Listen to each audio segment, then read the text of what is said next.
आज पाऊस असल्यामुळं घरीच करतोय आपण पूजा. भरपूर पाऊस आहे.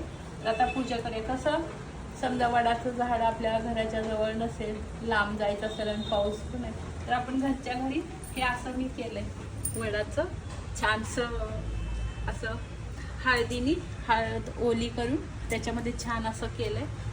आणि आपण आता धागा घालूया. एक एक पूजा करायला सुरुवात करूया.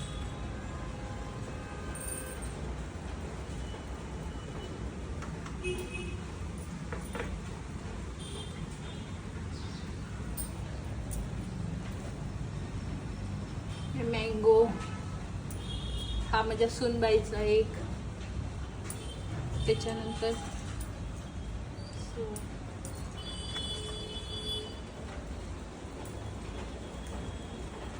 आता आपण हा धागा ह्याचे 7 फेरे करायचे असे. 2 3 4 5 6 7 आणि तिथं आपण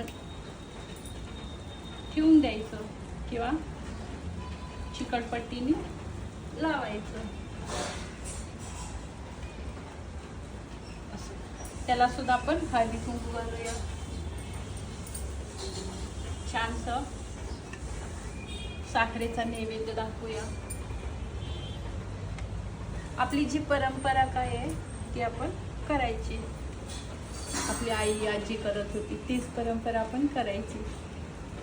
काही असो पण आपला दिवस छान जातो, आनंदात जातो. मस्त खायला पुरणपोळ्या हे ते मिळतं.